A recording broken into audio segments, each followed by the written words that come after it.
नमस्कार कथा हृदयर एक कार्यक्रम को स्वागत करुच्ची मु गोविंद चंद्र पंडा। दर्शक बंधु आज जड़े नियार अतिथि अच्छा कथा हृदयर कार्यक्रम रे हृदय कला कथा दीर्घ 10 वर्ष धरी चाष प्रति युवपीढ़ी जितेबले मन तुटे देउछंती से समय उच्च शिक्षित युवक जड़े चाष काम को आगे भल दी पैसा रोजगार कर आम अंचल विशेषकर कृषि प्राधान्य होता बेले किभली उन्नत ज्ञान कौशल को उपयोग करी चाष काम करहेबो एवं सेतिरु लाभ करहेबो तार से ज्वलंत उदाहरण पलटिछन्ति। केवल सी नुहति तांको पत्नी मध्य ए कार्य रे तांकु साथ दैछन्ति, पादरे पाद मिसेई काम को एकाठी करूछन्ति, जेउथि पई दंपति को अनेक जगारु पुरस्कृत मध्य करा जायछि। आम सहित अछन्ति चाष गिरिजा प्रसाद पंडा। स्वागत करिवा कार्यक्रम को स्वागत करिवि। नमस्कार। आपनकर प्रथमे जानिया को चाहिबी हम दर्शक टी जानिया को चाहिबे आपन शिक्षागत योग्यता कोन? मोर शिक्षागत योग्यता अछि ग्रेजुएशन मु कंप्लीट करछि आ पॉलिटिकल साइंस ऑनर्स नेथिली बेगुनिया कॉलेज रो मु ग्रेजुएशन कंप्लीट करछि 2001 मसिया रे। आपन पत्नी कर शिक्षागत योग्यता तार मध्ये से ग्रेजुएशन कंप्लीट से करछि। एते गोटे बड़ कथा उठुची एते शिक्षागत योग्यता थाई मध्ये आपन चाष काम पई काई एते मन बळैले कोन पई चाष काम ऊपर फोकस करले? देखंतु चाष पारंपरिक पद्धति रे जेतले चाष सब करा हुए सेतेबेले चाष रे किछि ले माने बेनिफिट न थाए। मु प्रथम रु जेतले चाष आरंभ कली धान चाष तो पछरे कली फास्ट आरंभ कली हळदी मु थरे हाटू जाइथिली हाटू किछि हळदी मंजी किनि के आनिथिली ताकू लगे कि आग प्रथम रु मु स्टार्ट करथिली चाष। हळदी जेतले लगले हम अंचल समस्त टिके टिके हळदी लगांती मु ताकू लगे हळदी को आस्ते आस्ते डेवलप करी सेठो कृषि डिपार्टमेंट सेथे मोर संपर्क हैला। कृषि मोर मने पडुची सेतेबेले रतिकांत सारे थिले डबल ए बेगुनियारो से थरे मते कहले आपण चाष सहित संश्लिष्ट मु कहली हां मु हळदी चाष करे। से गोटे ट्रायल नबा पे मते कहले अच्छा हळदी किलोटे बिहन आनी कि मते देखै परिबे कि? मु संगे संगे नै कि देखैतली से सब आसले आसी देखले कहले अरे बढ़िया जिंस एठी हेची हम हाथ पांतरे हम जानि पबने आउ सेबे ठारू मु चाष सहित संपृक्त अछि। आस्ते आस्ते तांको माध्यम रे तो चाष को आउ टिके बढ़िया पई धान चाष पर से मते कहतले जे धाडी रे धान बुनिया धाडी रे धान रोइबा प्रणाली कथा कोन तो आस्ते आस्ते डेवलप मोर कली से सब को विभिन्न समस्या दे जतेबेले गति करिथाय तार समाधान पई मध्ये कोन कोन आवश्यक होय ताकू मध्ये से अनुसार काम करिथाय। जेंति चाष कला बेले देखिली जे नै गाई गोरु को प्रादुर्भाव बेसी रहउची ताकू बंद करिया पई आगो बाड़ तयारी कली तापर बाड़ जतेबेले हे गला सेतेबेले हम अंचल समस्तकर प्राय बिरी होउथाय किंतु गोरु गाई जो खाइतंती बिरी आउ हुएनी तो बाड़ हवा फल रे बिरी मध्ये चाष कली जोटा कि आम लोकल बिरी न होय कि सेही एग्रीकल्चर तरफ रु बिरी आनिथिली सेही बिरी कि आज पर्यंत मध्ये मु रखी कि बिरी मध्ये पढाई चलची किंतु विभिन्न क्षेत्र रे खाली बिरी जे नुवा बिरी धान आउ पनिपरिया हिसाब रे मध्ये किछि चाष करूची आंब गछ किछि लगेछि माने से संपर्क रे तो आगु आलोचना करिया।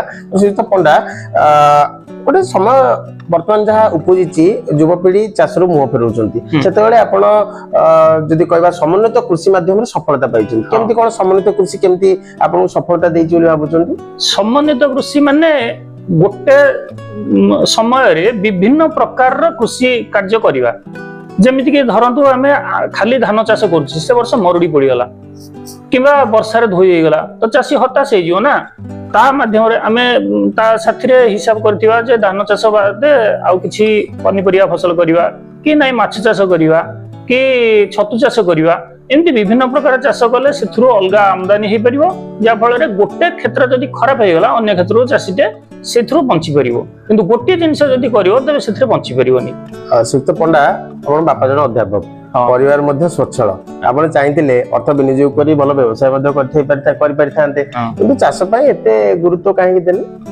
आग्रह हला मुख्य कार को क्षेत्र रे आग्रह अछि धरंतु आपण को आर्ट करिया को भल लागे आपण आर्ट क्षेत्र रे जिबा को चाहउछन्ते किंतु आपण को कहजियो जे नै नै आपण गोटे प्रोफेसर होंतु से क्षेत्र रे आपण को मूल माने सफलता मिलियोनी आर्ट क्षेत्र रे ही आपण को सफलता मिलियो सेंति गोटे आग्रह हला। सुत पंडा आधुनिक ज्ञान कौशल को उपयोग करिसेंती एवं चाष रे आपण लाभवान मध्ये होउचंती। जे देखिबा आधुनिक ज्ञान कौशल जता आपण कोन कोन मेसिन व्यवहार करचंती जहा आपण चाष रे सहायता करची केते प्रकार मेसिन रखिचंती? एमती मेसिन चाष उपयोगी मेसिन कहया को गले पाखा कि 50 रु ऊर्ध्व मेसिन थिबो मो पाखरे କେବଳ ଚାଷ ସମ୍ପର୍କିତ ଅନ୍ୟ ଅନ୍ୟ ବାବଦର ମେସିନ ତ ଅଛି କିନ୍ତୁ ଚାଷ ସମ୍ପର୍କିତ ମେସିନ 50 ରୁ ଉର୍ଦ୍ଧ୍ୱ ଥିବ। ଯୋଉ ସରକାରୀ ରିହାତି ଦରରେ ଆଣିଥିଲେ କେତେକ ସରକାରୀ ରିହାତିରେ ପାଇଛି, କେତେକ ସରକାରୀ ରିହାତିରେ ପାଇନି, କେତେକ ଅଛି ମେସିନ ଓଡିଶାରେ ଆଭେଲେବୁଲ ନଥାଇକି ମଧ୍ୟ ମୁଁ ବାହାରୁ ଅନଲାଇନ ମାଧ୍ୟମରେ ମଗେଇଛି। କେମିତି ତାକୁ ସମୟ କେତେବେଳେ ପାଆନ୍ତି?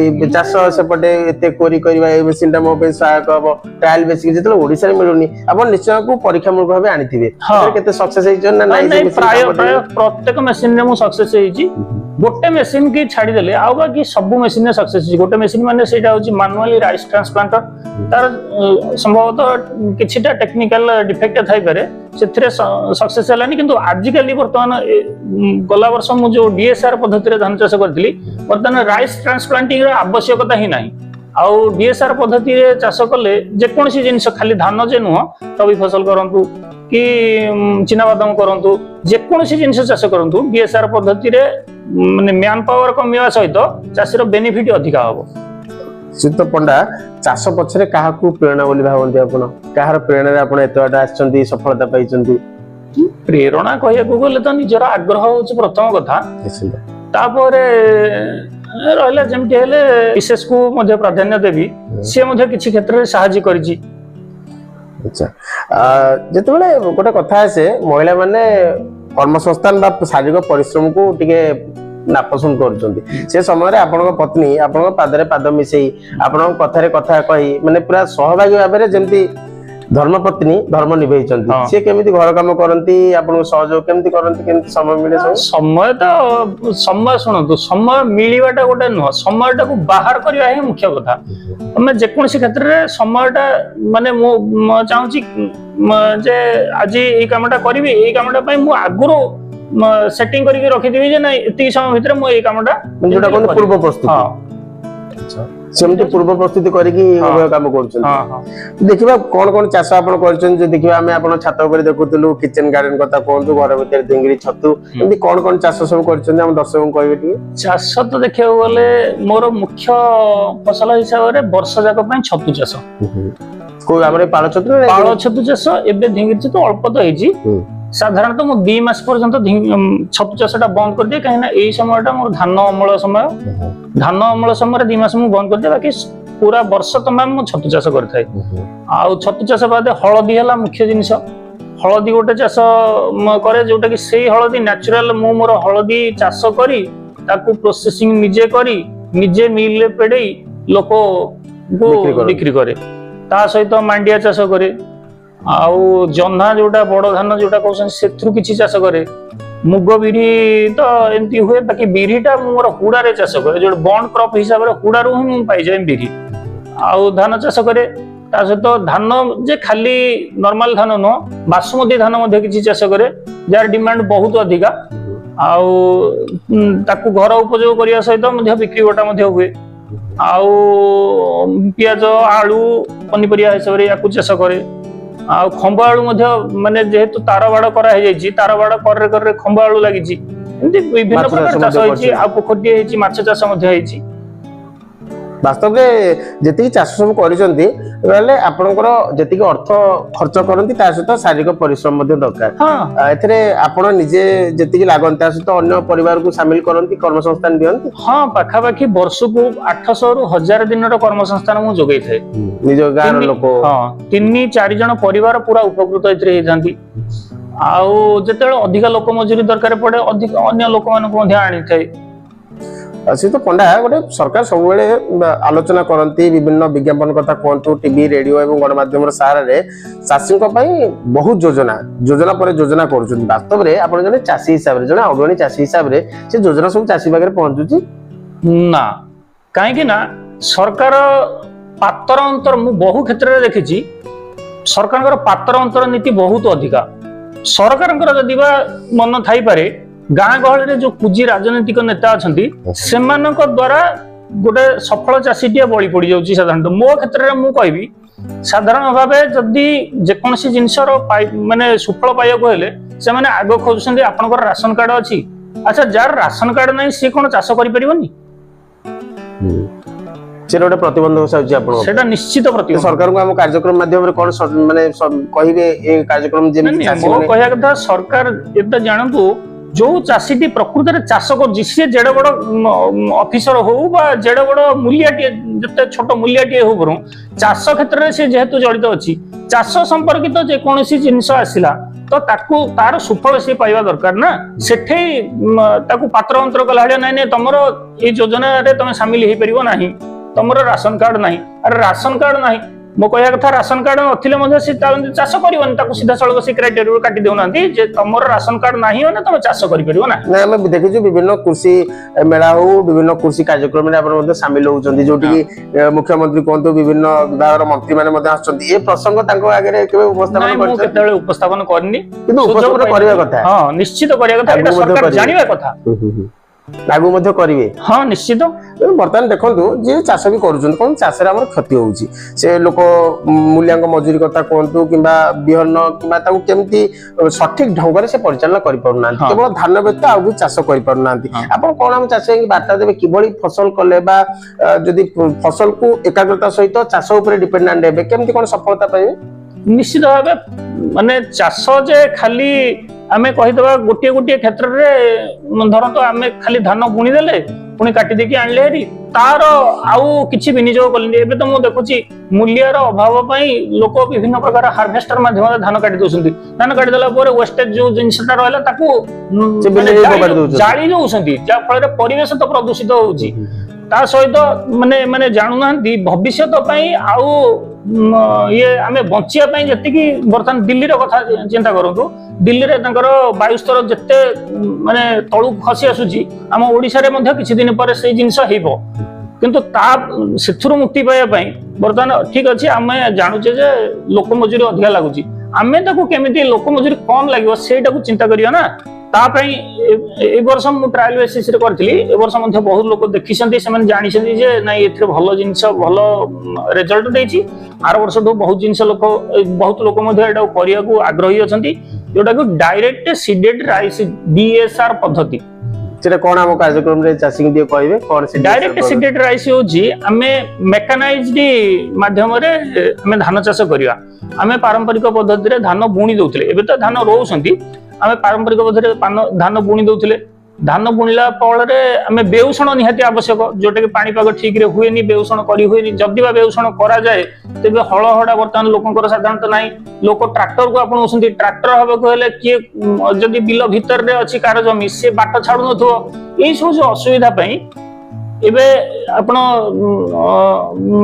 जानिथिबे जे eri international rice research institute गोटे अछि ता माध्यम रे मु किछि जिंस जानिली जे नै धान चाषटा धाडी माध्यम रे करबा तो बेयर हमको सहायता करथिला बेयर माध्यम रे आमे धाडी रे धान बुणीथिलु जा फल रे ताको देखली धान बुणिया द्वारा आमे जो 15 दिन कि जो 20 दिन हमर लेट हे जे धान बिहन पकेया को सेटा हमर आगुआ बुणिया हो गेला तो तार किछि असुविधा हलानी धान जर्मिनेशन हो गेला एवं जेहेतु आजिकली सरकारी धानटा टाइम अनुसार फसलटा होची तो आमे जेहेतु शीघ्र करजे शीघ्र ही अमल हबो तो मरुडीर चांस मध्ये सेथरे बहु परिमाण कमी जिवो दुई रे डायरेक्ट सीडेड राइस माध्यम रे आमे धान बुणिले बिहन एक रे कम लागिला लोक समस्या जोटा बाछिया पई सेथरे आमे ये पके देले जो हर्बिसाइड पके देले केवल धान गछ एवं बाळुंगा किछि मात्रा रे बाळुंगा जो रहउची तार मध्ये आस्ते आस्ते समाधान आसिलानी तो सेतिकी रही गला पर अल्प किछि लोक बाछि देले काम सरला बेउषण आवश्यक नै धाडी रे धान बुणी देले धान अमल मध्ये भलो होला लोक से याको देखि कि वर्तमान ये क्वेश्चन तापर सबुठारु बड़ कथा आमे जो कादो करी धान चाष करजे जे कोनसी जमी रे आपण कादो करी धान चाष करंतु वर्तमान ग्लोबल वार्मिंग गोटे होची सबुठारु बड़ समस्या धाडी रे धान आमे बुणले भलो होला किंतु कादो करी रोया द्वारा जिते पानीटा जमिक रहा जेकोसी जमी ठिया पानी जमिक रहिबो बैक्टेरिया द्वारा से मिथेन गैस सृष्टि होबो जोटा कि विश्व तापन पई मुख्य दायी एवं ए विश्व तापन पई बहु परिमाण रे चासी ही दायी तो एटा चासी निजे उपलब्धि करिया दरकार जे मु धाडी रे बुणिया द्वारा आउ ए जिनिसटी हबनी एवं विश्व तापन मध्ये मु समभागी माने मोर भागीदारी किछि माने भलो अमल सहित परिवेश संतुलन ऊपर मध्ये चासीटी काम करि परबा हम देखिजु विशेष करी जो दिल्ली वायु प्रदूषण कथा कहंतु यदि कहबा पंजाब रो चासी दायी करा जाउची राजस्थान रो चासी दायी करा जाउची जो बळी नडा को माने पळकार नडा बा पाळ को पोडी दिया जाउची वास्तव रे कोन सेटा गोटे कारण न कि ओडिसा रे ତାହା ତ ଦେଖାଯାଏନି। ଆସ୍ତେ ଆସ୍ତେ ସ୍ଥିତି ସେଇଟା ଉପୁଜିଲାଣି, କିନ୍ତୁ ଲୋକ ଜାଣିବା ଦରକାର। ମୁଁ କହିବା କଥା ସେମାନେ କଣ କରୁଛନ୍ତି ତାଙ୍କ କଥା ତ ମୁଁ କହିପାରିବିନି, କିନ୍ତୁ ଏଠି କଣ ହଉଛି ନା ସେଇ ଯୋଉ ବିକଳ୍ପ ଜିନିଷ ହିସାବରେ ଆମେ ସେଇଟାକୁ ବାହାର କଲେ ତ ତାକୁ ଆମେ ମାନେ ସଢେଇକି ଆମେ ଇଏ କରିପାରିବା, ଯୋଉ ଭର୍ମି କମ୍ପୋଷ୍ଟ ମଧ୍ୟ କରିପାରିବା। ସେଥିରୁ ଆଗ ମସରୁମ ପ୍ରଡକ୍ସନ କରିଦବା, ତାପରେ ଭର୍ମି କମ୍ପୋଷ୍ଟ କରିପାରିବା ଏବଂ 2 ପଇସା ମଧ୍ୟ ଇନକମ ହେଇପାରିବ। ତମେ ଆପଣ କହିବା କଥା ଯୋଉ ଆମେ ୱେଷ୍ଟେଜ ଭାବିକି ଯୋଉ ଜିନିଷ ଗୁଡାକ ଫୋପାଡି ଦଉଛେ ସେଥିରୁ ମଧ୍ୟ ଇନକମ କରିପାରିବା। ଆଉ ଆପଣ ମଧ୍ୟ କରୁଛନ୍ତି, ଲାଭବାନ ଚାଲିଛି। ବର୍ଷକୁ କେତେ ଟଙ୍କା ପାଉଛନ୍ତି ଏ ଚାଷରୁ? ବର୍ଷକୁ ପାଖାପାଖି 8 ରୁ 10 ଲକ୍ଷ ଟଙ୍କା ମୁଁ ଯଦି ବାହାରୁ ଥାଏ, ସେଥିରୁ ମୋର 2-3 ଲକ୍ଷ ଟଙ୍କା ପ୍ରଫିଟ ହୁଏ। ଶ୍ରୀଯୁକ୍ତ ପଣ୍ଡା, ଆପଣ 2 ଷ୍ଟାର ପୋର୍ଟେବୁଲ ମସରୁମ ଷ୍ଟାଣ୍ଡ ଗୋଟେ କରିଛନ୍ତି, ଯାହାକି ମୁଖ୍ୟମନ୍ତ୍ରୀ କୃଷି ଯନ୍ତ୍ରପାତି ଅଭିନବ ଯୋଜନାରେ ମଧ୍ୟ ସେଟା ପୁରସ୍କୃତ ହବ ଆଗାମୀ ଦିନରେ ବୋଲି ଯାହା ସୂଚନା ଅଛି। ବାସ୍ତବରେ ଏ ଷ୍ଟାଣ୍ଡ ଯୋଉ ନୂଆ ନୂଆ ଇନୋଭେଟିଭ ଆଇଡିଆ କେମିତି ଆସେ ମନକୁ ଆପଣଙ୍କର? ଏମିତି ମୁଁ ବସିକି ତ ଭାବୁଥାଏ ସଦାବେଳେ, ମାନେ ଗୋଟେ ଥର ଏମିତି ବସିକି ଭାବିଲି, ମୁଁ କହିଲି ଏମିତି ତ ନର୍ମାଲି ସମସ୍ତେ ପକଉଛନ୍ତି, ଆଉ ତାକୁ ଗୋଟେ ରଡ୍ ମାଧ୍ୟମରେ ଗୋଟେ ଷ୍ଟେୟାର ହିସାବରେ ଆମେ ତାକୁ କରିବା ଷ୍ଟାଣ୍ଡ ଟାକୁ, ଯୋଉଥିରେ କି ଯୋଡେ ପ୍ରଥମେ ମୁଁ 3ଟା ଷ୍ଟାଣ୍ଡ କରିଥିଲି, 3ଟା ଥାକ ବାଲା କରିଥିଲି। ତ 3ଟା ଥାକରେ ଦେଖିଲି ଯେ ଯୋଡେ ଥାକର ରେଜଲ୍ଟ ଠିକ ଆସୁଛି, ଆଉ ଗୋଟେ ଥାକର ରେଜଲ୍ଟ ଆମର ଯୋଉ ଛତୁ ଉତ୍ପାଦନ ପାଇଁ, ଛତୁ ଉତ୍ପାଦନ ପାଇଁ ଆମର ଯୋଉ ଟେମ୍ପରେଚର ଆଉ ହ୍ୟୁମିଡିଟି ଲେଭେଲ ଯୋଉଟା ରହିବା କଥା ସେଇଟା ଏପଟ ସେପଟ ହେଇଯାଉଛି। ତ ଯୋଡେ ଷ୍ଟାଣ୍ଡରେ ଭଲ ହଉଛି। ତ ସେଥିରେ କରିବା ଦ୍ୱାରା ମାନେ ଛତୁ ସାଧାରଣତଃ ଚାଷ ଯୋଉ ମାନେ କରୁଥାନ୍ତି ତାଙ୍କର 4 ପଟେ ଆସିଥାଏ, ଆଉ 2 ପଟେ ତାଙ୍କର ଆସେନି, ଟପଟା ଆସେନି କି ତଳଟା ଆସେନି। ଷ୍ଟେୟାର ମାଧ୍ୟମରେ ଯେତେବେଳେ କରାହେଲା ଏଟା 6 ପଟ ଯାକ ଛତୁ ଆସିଲା, ମାନେ ସମ୍ପୂର୍ଣ୍ଣ ଭାବେ ଅଧିକ ବି ଅମଳ କରିପାରିବେ। ଯେତିକି ମଞ୍ଜି ପକେଇବେ ତାଠୁ ଅଧିକ ବି ଅମଳ ହେଇପାରିବ, ସବୁ ମଞ୍ଜି ଫେଲୁଅର ହେବେନି। ନାଇଁ ତ ସେଇଟା କେମିତି ଯୋଉ କଲେ, ତାକୁ କେମିତି କୃଷି ବିଭାଗ ଏଥିରେ କେମିତି ସହଯୋଗ କଲା ଆପଣଙ୍କୁ, ନା କେମିତି? କୃଷି ବହୁତ ଦିନ ତ ହେଲାଣି, 3 ବର୍ଷ ପାଖାପାଖି, ଏଇଟାକୁ 3-4 ବର୍ଷ ହେଇଗଲାଣି। ତ ଗଲା ବର୍ଷ ଏଟାକୁ ଆସିଥିଲେ କୃଷି ଅଧିକାରୀ ଯୋଉମାନେ ଆସିଥିଲେ, ସେମାନେ ଦେଖିଲେ ଯେ ଏଇଟା କଣ, ମୁଁ କହିଲି ଏଇ ମାଧ୍ୟମରେ ମୁଁ ଗୋଟେ କରୁଛି। ଆଉ ୟା ପୂର୍ବରୁ ମଧ୍ୟ ଦୂରଦର୍ଶନରେ ଆମର ଯୋଉ କୃଷି ଦର୍ଶନ କାର୍ଯ୍ୟକ୍ରମ ହେଇଥାଏ, କୃଷି ଦର୍ଶନ ବାଲା ମଧ୍ୟ ଆସିକି ଏଇଟାକୁ ଦେଖିକି ଯାଇଥିଲେ, ସେ ସୁଟିଂ ମଧ୍ୟ କରିକି ନେଇଥିଲେ।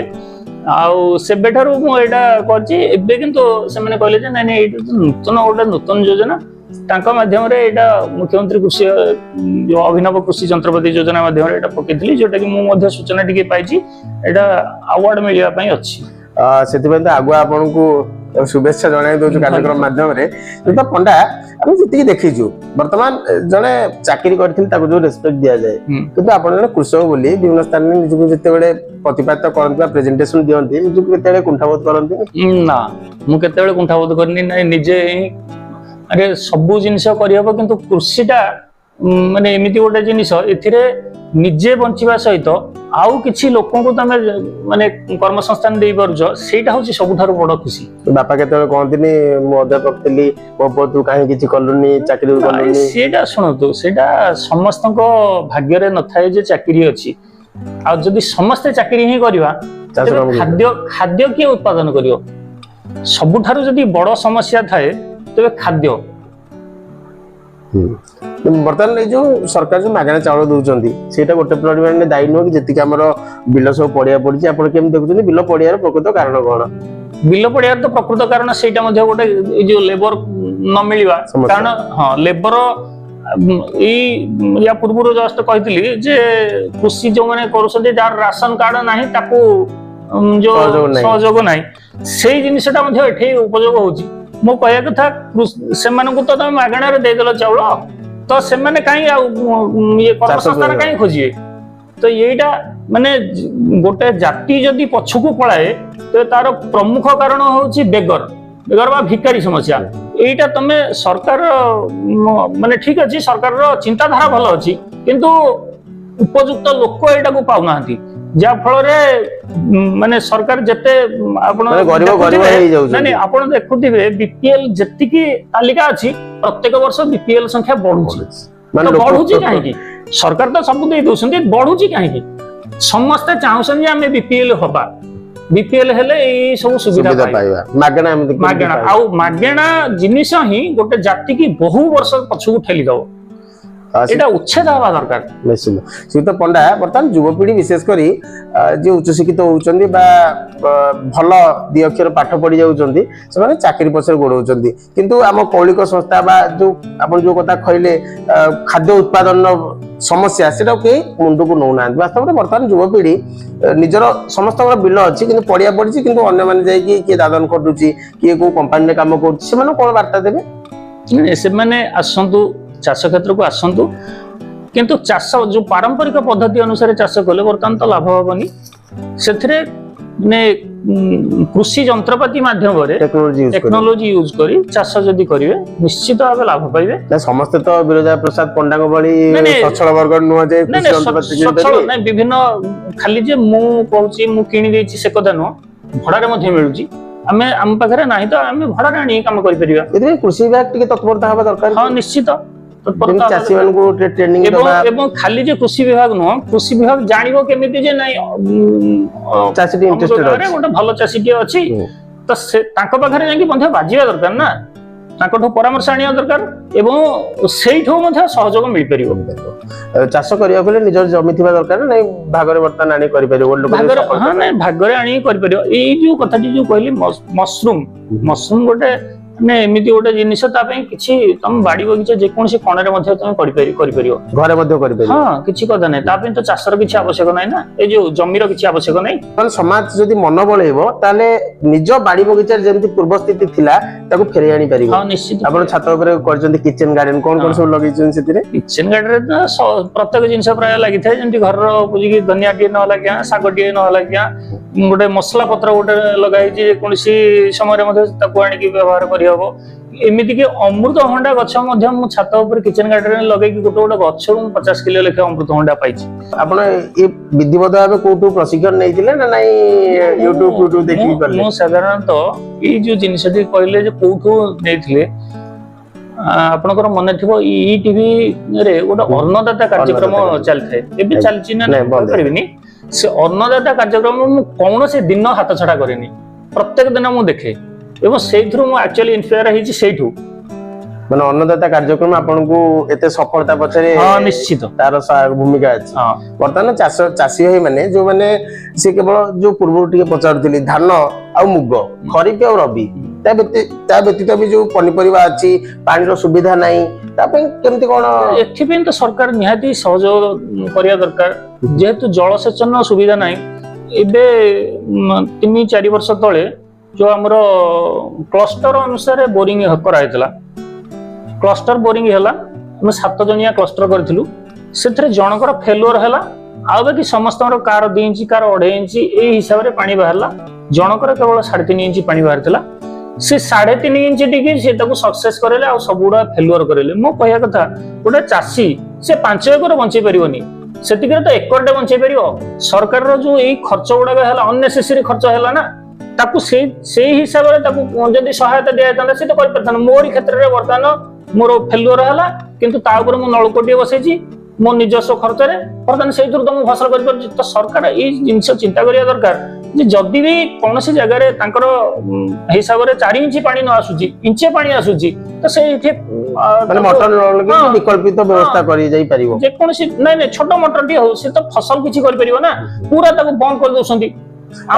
ଯୋଉମାନେ ବର୍ତ୍ତମାନ ସରକାରଠୁ ସୁବିଧା ନେଇଛନ୍ତି, ସେ ଲିଫ୍ଟ ଇରିଗେସନ ପ୍ରୋଜେକ୍ଟ ହଉ କି ଉଠା ଜଳସେଚନ କଥା କହୁଛନ୍ତି ବା ଚୁଆ ଗାଡିଆ, ବାସ୍ତବରେ ସେମାନେ କଣ ସବୁ ଚାଷ କାମ କରୁଛନ୍ତି? ନା ମୋ ନଜରକୁ ଆସୁନି। ସେମାନେ ଏଇଠି ଆମ ଗାଁରେ ଯୋଉ ଟିକେ ସକ୍ସେସ୍ ହେଇଛି, ସେ ହୁଏତ ଏଇ ଯୋଉ ଧାନ ଚାଷ ସମୟରେ କିଛି ପରିମାଣରେ ଇଏ ହେଇଛି, ମାନେ ତାର ସଫଳ ବିନିଯୋଗ କରିଛନ୍ତି, ଆଉ ତ କାହିଁ ମୁଁ ଦେଖିବାକୁ ପାଉନି। ଯେମିତି ଆମେ କହୁଛୁ ସରକାରଙ୍କ ଠାରୁ ସବସିଡି ଆଣୁଛନ୍ତି ପାୱାର ଟିଲର, କିନ୍ତୁ ଚାଷ କରୁନାହାନ୍ତି, ତାକୁ ପଥର ଖଣ୍ଡରେ ବ୍ୟବହାର କରୁଛନ୍ତି। ପଥର କଟାରେ ଯେମିତି ଲିଫ୍ଟ ଇରିଗେସନ ପ୍ରୋଜେକ୍ଟ ଆଣିଲେ, ସେଠି ଲାଇନ ପଳେଇଲା, ସେଠି ଘର ବାରି ପ୍ଲଟ କରି ଘର କରିଦେଲେ। ବାସ୍ତବରେ ଏଇ ଯୋଉ ଜିନିଷ ହଉଛି ତାକୁ କୋଉଠି ନା କୋଉଠି ସରକାର ବା ସରକାରୀ ସ୍ତରରେ ତଦନ୍ତ କରିକି ତାଙ୍କ ଉପରେ କାର୍ଯ୍ୟାନୁଷ୍ଠାନ ନେବା କଥା ନିହାତି। କାହିଁକିନା ସେ କ୍ଷେତ୍ରଟା କେବଳ ଚାଷକୁ ଡେଭଲପ କରିବା ପାଇଁ ଦିଆହେଇଛି, ତାର ଯଦି ତମେ ଦୁରୁପଯୋଗ କରିବ ତେବେ ସେ ପ୍ରୋଜେକ୍ଟର ମୂଲ୍ୟ ହିଁ କିଛି ନାହିଁ ନା। ଶ୍ରୀଯୁକ୍ତ ପଣ୍ଡା, ଘରେ କିଏ କିଏ ଅଛନ୍ତି?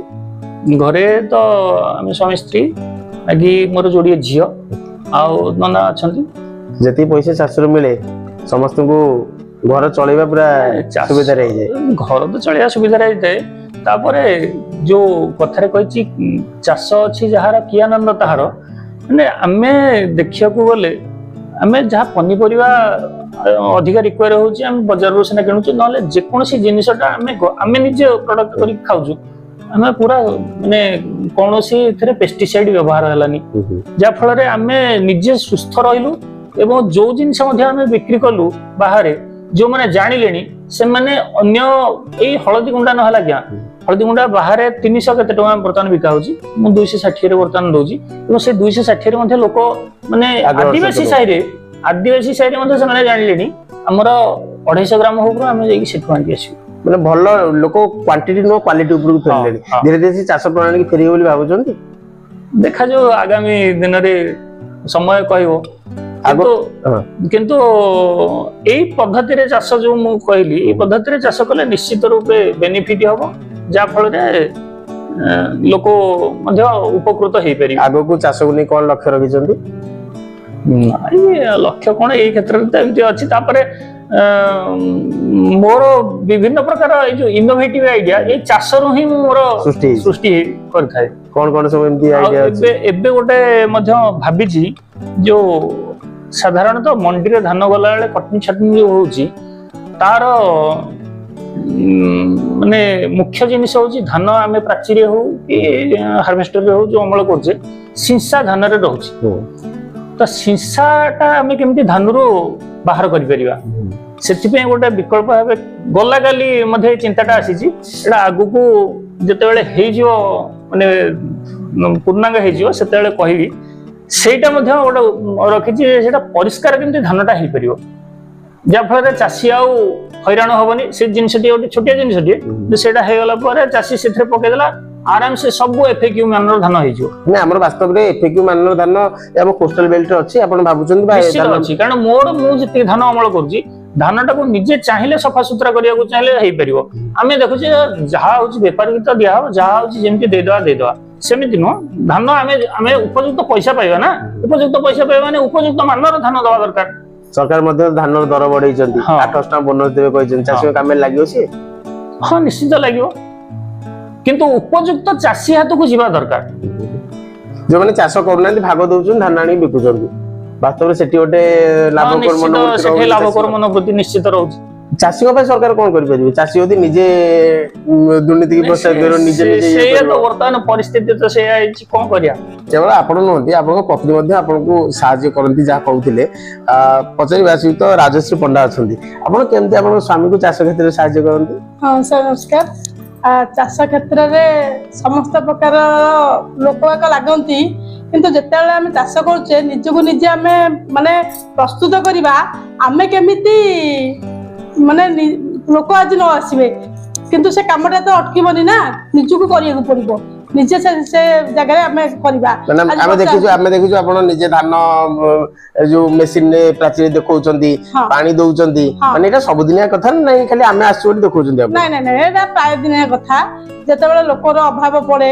कोनोसी लोकर हम जो 3-4 जण परिवार हम पाखरे धरा बंधा है कि अछंती से मानकर देह दुख हुए से माने एते एक्शन रे रहते आसी परंतनी काम करिया को सेतेबेले भी हमको करिया को पड़िबो को जे पढिचंती आपण मु ग्रेजुएशन कंप्लीट करछि माने भाबितिले हम स्वामी घर को जाई कि खटिबी ना नै आउ किछि इच्छा थिला नै चाष करिया को तो आग इच्छा नथिला आउ एक्चुअली चाष गोटे आइटम समस्त भाबती लॉस आइटम किंतु लॉस आइटम एथि पई नुह जदि चाषटा को हमें बारंबार माने गोटे जगह रे रखिबानी आमे 4-5टा 6टा भेराइटी ताको ऐड करबा ताले हम निश्चित लाभजनक पाई परिबा किंतु आमे गोटे थरा वर्ष को धान काटी दबा घरे बसी पड़िबा सेमिति रे चाष कले किसी लाभवान हो परिबा नाही प्रकृत चाष कले हमें लाभवान हो परिबा एबे जो सरकार योजना आसिला एबे सरकार कहउछन जे माटी परीक्षा कर से दिगरे भी मु किछि कहिया को चाहिबी माटी परीक्षा कर माटी ठीक अछि माटी रो परीक्षा करा गला ठीक अछि किंतु चाष सरकार कहउछथि पीडिया अधिक पेस्टिसाइड अधिक पकेला पर माटीटा खराब हो जाउछि ता उर्वरता शक्ति कमी जाउछि आस्ते आस्ते कमी गलानी माने दीर्घ दिन हला कमी भी जीवो ठीक अछि से कमी जिया पई जो एबे सुभद्रा योजना दिया हला एटा जदि सरकार को कानू को जाए ଟଙ୍କା ଦେଇଦେଲେ କିଏ କା ପୁଅ ପାଇଁ ଗାଡିରେ ତେଲ ପକେଇବାକୁ 500 ଟଙ୍କା ନେଇଗଲା, କିଏ ସ୍ୱାମୀ ନେଇଗଲା, ଲୋକ ମଜା ଦେବାକୁ 1000 ଟଙ୍କା, ଏଇଭଳିଆ ଖର୍ଚ୍ଚ ହେଇଯିବ ପଇସାଟା। କିନ୍ତୁ ସେମାନଙ୍କୁ ଯଦି କହୁଛନ୍ତି ସମସ୍ତେ ଗୋବର ଆସିବ, କମ୍ପୋଷ୍ଟ ଆସିବ କୋଉଠୁ? ସମସ୍ତେ ତ ଆମେ କହିଲେ ଆମେ ଗାଈ ରଖିବାନି। ତେଣୁକରି ଯଦି ସରକାର ଏଇ 5000 ଟଙ୍କାରେ ମହିଳା ମାନଙ୍କୁ ଗୋଟେ ଗୋଟେ ଗାଈ ହଉ ପଛେ କିଣିକି ଦେଇଥାନ୍ତା, ସମସ୍ତେ ନେଇଥାନ୍ତେ। ଆପଣ ସୁଭଦ୍ରା ପାଇଛନ୍ତି କି ନାଇଁ? ନାଇଁ, ମୁଁ ସୁଭଦ୍ରା ପାଇନି। ଆପ୍ଲାଏ କରିନାହାନ୍ତି? ଆପ୍ଲାଏ କରିଥିଲି କିନ୍ତୁ ମୋର ଆସିନି, ବୋଧେ ରେସନ କାର୍ଡ ନାହିଁ ବୋଲିକି ଭାବୁଛି ଆସିନି। ନା କାହିଁକି ଅଙ୍ଗନବାଡି ଦିଦିଙ୍କଠୁ ଆରମ୍ଭ କରି ସମସ୍ତ ସୁଭଦ୍ରା ପାଉଛନ୍ତି, ଆପଣ କାହିଁ ପାଇବେନି? ମୁଁ କେତେ ଜଣଙ୍କୁ ସର୍ଭେ କଲିଣି, ନିଜେ ନିଜେ ଆମ ଭିତରେ ଯୋଉମାନଙ୍କର ରେସନ କାର୍ଡ ନାହିଁ, ସରକାର କହିଥିଲେ ରେସନ କାର୍ଡ ବାଲାକୁ ସମ୍ପୃକ୍ତ କରିବେ, କିଛି ଏମିତି ଗାଇଡଲାଇନ ନଥିଲା ଯଦିଓ, କିନ୍ତୁ ତଥାପି ରେସନ କାର୍ଡ ବାଲା ଉପଭୋକ୍ତା ମାନେ ପାଇନାହାନ୍ତି। ଯୋଉ ଭଲ କଥାଟି କହିଲେ, ବାସ୍ତବରେ 5000 ଟଙ୍କାରେ ସତ କଥା କେହି ଜଣେ କାମରେ ଲଗେଇ ପାରିବନି, ଯେମିତି କାଳିଆ ଟଙ୍କା ମିଳୁଛି, ଅଯୋଗ୍ୟ ବହୁତ ପାଉଛନ୍ତି, କିଛି କାମରେ ଲାଗି ପାଉନି, କିଛି ହେଇପାରିବନି ଆଜ୍ଞା। ଏଇଟା ନିରାଟ ସତ୍ୟ କଥା। ଖାଲି ସରକାର ଆସିଛି ଚେଞ୍ଜ ହେଇଛି ଗୋଟେ, ସେଥିପାଇଁ ଗୋଟେ ମାନେ କଣ ଗୋଟେ ଆମକୁ ତମେ ଭୋଟ ଦେଇକି ଜିତେଇଛ, ସେଥିପାଇଁ ଗୋଟେ ପୁରସ୍କାର ସ୍ୱରୂପ ଭୋଟ ରାଜନୀତି କରିବା କଥା। ଏଥିରେ ନହେଲେ କିଛି ମାନେ 5000 ଟଙ୍କାରେ କିଛି ବି କରିପାରିବେନି। କହିଲି ତେଲ ପାଇଁ ସେ ତା ପୁଅ ନେଇଗଲା 500 ଟଙ୍କା, ତା ଝିଅ ନେଇଗଲା ଆଉ କଣ ପାଇଁ କସ୍ମେଟିକ ଜିନିଷ କିଣିବାକୁ 1000 ଟଙ୍କା, ଏଇଭଳିଆ ପଇସା ଖର୍ଚ୍ଚ ହେଇଯିବ 5000 ଟଙ୍କା। ସେ 5000 ଟଙ୍କା ସରକାର ପଇସା କ୍ୟାସ୍ ଦବା ଦରକାର ନାହିଁ। ଯଦି ଗୋଟିଏ ଜିନିଷ ଦେଇଥାନ୍ତା ଆକାରରେ କିଣିକି, ତାହେଲେ ସେଟା ନିଶ୍ଚିତ। ଗାଈଟିଏ ନହେଲେ କାହିଁକି ସମସ୍ତଙ୍କୁ ଗୋଟେ ଗୋଟେ ଗାଈ ରଖିବ, ଯୋଉଟା ସବୁ ହବ ସେ ନ କିଣି ଦିଅନ୍ତୁ, ଏଇ ପଇସାରେ ଗୋଟେ ଗାଈ କିଣିବ, ସମସ୍ତେ ବାଉଣ୍ଡ ହେବେ, ମାନେ ଗୋଟେ ଗୋଟେ ଗାଈ ରଖିବ। ସମସ୍ତଙ୍କ ଘରେ ଆପଣଙ୍କ ଭଳି ଗୁହାଳ, ଆପଣଙ୍କ ଘର ଭଳି ସମସ୍ତଙ୍କ ଘରେ ଗୁହାଳ ନାହିଁ, ଗାଈ ଟିକେ ନେଇ କୋଉଠି ବାନ୍ଧିବେ? ସେ ନିଜେ ତିଆରି କରିବାକୁ ପଡିବ। ଆଉ 5000 ଟଙ୍କା, ଆଉ ଗୋଟେ କିସ୍ତିରେ ଦଉ 5000 ଟଙ୍କା ଗୁହାଳ ତିଆରି କରିବାକୁ, ଆଉ ଗୋଟେ କିସ୍ତିରେ ଗାଈ ରଖିବାକୁ ଦଉ। ନାଇଁ, ଆପଣଙ୍କ ପ୍ରସ୍ତାବ ସତରେ ସ୍ୱାଗତ ଯୋଗ୍ୟ, କିନ୍ତୁ ବାସ୍ତବରେ ଏହାକୁ ଇମ୍ପ୍ଲିମେଣ୍ଟ କଲା ବେଳକୁ, ତୃଣମୂଳ ସ୍ତରରେ ଉପଯୋଗ କଲା ବେଳକୁ ନିଶ୍ଚିତ ଟିକେ କଷ୍ଟସାଧ୍ୟ। ହଁ, କଷ୍ଟ ସାଧ୍ୟ। ଶୁଣନ୍ତୁ, କଷ୍ଟ ସବୁ ତ କଷ୍ଟ ଲାଗିବ। ଆମେ ଏଠି ଧାନ ଚାଷ କରୁଛେ, ପନିପରିବା ଚାଷ କରୁଛେ, ଛତୁ ଚାଷ କରୁଛେ, ଟିକେ ନାକୁ ବାଇଚାନ୍ସ କଣ ଟେମ୍ପରେଚର ହେଇଗଲେ ଆମର ଲସ୍ ସମ୍ଭାଳୁଛେ, ସେଟା ବଡ ଜିନିଷ ନୁହଁ। ଲୋକ ଝୁଣ୍ଟିଲେ ହିଁ ମାନେ ଚାଲିବ, ସିଧା ହେଇକି ଚାଲିବ, ଶିଖିବ, ସେଟା ବଡ ଜିନିଷ ନୁହଁ। କିନ୍ତୁ ଆମେ କେମିତି ନିଜେ ଆଗକୁ ଯିବାର ଅଛି। ମାନେ ଯଦି ସରକାରଙ୍କର ମନୋବୃତ୍ତି ଅଛି ଯେ ମହିଳା ମାନଙ୍କୁ ନେଇକି କିଛିଟା ଆଗକୁ ଉପକୃତ କରିବେ, ଆଗାମୀ ଦିନର ଭବିଷ୍ୟତ ମହିଳାମାନଙ୍କୁ ନେଇକି କରିବାକୁ ଚାହୁଁଛନ୍ତି, ସ୍ୱାଗତ ଯୋଗ୍ୟ। କିନ୍ତୁ ଏଇ 5000 ଟଙ୍କା ଏମିତି ନ ବାଣ୍ଟିକି ତାକୁ କଣ ଗୋଟେ ଜିନିଷ ଦେଇଥିଲେ ସେମାନେ କରିକି ଦେଖେଇବେ। ଛୋଟ ମେସିନଟେ ହଉନା କାହିଁକି, ଯୋଉ ଦେଇଥାନ୍ତି କାମରେ ଲାଗିଥାନ୍ତି। ହଁ, ବିରି କରିବାକୁ, ବଡି କରିବାକୁ ଗ୍ରାଇଣ୍ଡର କି କଣ ଏମିତି ଗୋଟେ ମେସିନ ଆକାରରେ ଦେଇଥିଲା। ନହେଲେ ଯଦି ଦେଲ ଏକା ଆଟ ଟାଇମ୍ 50,000 ଦେଲନି, ସେମାନେ ନେଇକି ଯୋଉ ଗୋଟେ କାମରେ ଲଗେଇଥାନ୍ତି, ଗୋଟେ ବଡ ଜିନିଷ ଗୋଟେ ନିଶ୍ଚିତ ଭାବେ ଶ୍ରୀମତୀ ପଣ୍ଡା, ଜଣେ ନାରୀ ଇଚ୍ଛା କଲେ ସବୁ କିଛି କରିପାରିବ। କିନ୍ତୁ ଆପଣ ଘର କାମ କେତେବେଳେ କରୁଛନ୍ତି, ପିଲା ଛୁଆଙ୍କ କଥା ବୁଝୁଛନ୍ତି, ଶ୍ୱଶୁର ସ୍ୱାମୀ ତାଙ୍କ କଥା ବୁଝୁଛନ୍ତି, ପୁଣି ସ୍ୱାମୀକୁ ଚାଷରେ ସାହାଯ୍ୟ କରୁଛନ୍ତି, କେମିତି କଣ ତାକୁ ମ୍ୟାନେଜ କରୁଛନ୍ତି ସବୁ? ସମୟକୁ ଆମେ ଠିକ ଯଦି ଉପଯୁକ୍ତ ସମୟକୁ ଉପଯୋଗ କରିବା, ତାହେଲେ ନିଶ୍ଚୟ ଆମର ପାଖେ ସମୟ ହାର ମାନିବ। ଯଦି ଆମେ ସବୁବେଳେ ଅଳସୁଆ ଭଳିଆ କହିବା, ଆମ ପାଖେ ଟାଇମ ନାହିଁ, ସମୟ ଅଭାବ, ଆମେ ଏଠି ଆସିଲା ବେଳକୁ ସମୟ ପାଉନେ, ଏଠି କଲା ବେଳକୁ କରିପାରୁନେ, ଏମିତି କଲେ କିଛି କରିପାରିବାନି। କିନ୍ତୁ ବେଳେ ବେଳେ ବି ଆମେ ଆଜି 5-6ଟା ତରକାରୀ କରୁଥିଲେ, ଗୋଟେ ଆମେ ଯାଇକି ସପୋଜ ଘଣ୍ଟେ 2 ଘଣ୍ଟା ଲାଗିଲି, 2-3 ଠାରେ ଆମେ ଚଳେଇବାକୁ ଆଡଜଷ୍ଟ କରିବାକୁ ସେମାନେ ବି ମାନେ ପ୍ରିପେୟାର ହେବା ଦରକାର। ସ୍ୱାମୀଙ୍କ ଦୁଃଖରେ ଦୁଃଖୀ ଆଉ ସୁଖରେ ସୁଖୀ ଆପଣ ହେଇଛନ୍ତି, ମାନେ ପତ୍ନୀ ଧର୍ମ ପାଳନ କରିଛନ୍ତି। ନିଶ୍ଚିତ ଭାବେ ଉଚ୍ଚ ଶିକ୍ଷିତ ଚାଷୀ ଦମ୍ପତିଙ୍କୁ ଭେଟି ଯେତିକି ପ୍ରେରଣା ମିଳିଲା, ସେତିକି ଉତ୍ସାହ ମଧ୍ୟ ମନରେ ଜାଗ୍ରତ ହେଲା। ଆଗାମୀ ଦିନରେ ଚାଷ ଏକ ଲାଭଜନକ ପଦ୍ଧତି ବୋଲି କେହି ଅସ୍ୱୀକାର କରିବେ ନାହିଁ, ବା ଉନ୍ନତ ଜ୍ଞାନ କୌଶଳକୁ ବ୍ୟବହାର କରି ଚାଷ କଲେ କେବେ ବି କ୍ଷତି ହବନି। ତେଣୁ ଚାଷ ପାଇଁ ଯୁବପିଢି ମାନେ ଆଗେଇ ଆସିବା ଦରକାର ଏବଂ ସରକାରଙ୍କ ବିଭିନ୍ନ ଯୋଜନାକୁ ଉପଯୋଗ କରି ଚାଷରୁ ଲାଭ କମେଇବାକୁ ପରାମର୍ଶ ଦେଇଛନ୍ତି ଚାଷୀ ଦମ୍ପତି। ଦର୍ଶକ ବନ୍ଧୁ, ଆମ କାର୍ଯ୍ୟକ୍ରମ ଆପଣଙ୍କୁ ଭଲ ଲାଗୁଥିଲେ ଆମକୁ ଫଲୋ, ଲାଇକ୍ ଏବଂ ସବସ୍କ୍ରାଇବ କରିବାକୁ ଭୁଲିବେ ନାହିଁ। ରହୁଛି, ନମସ୍କାର।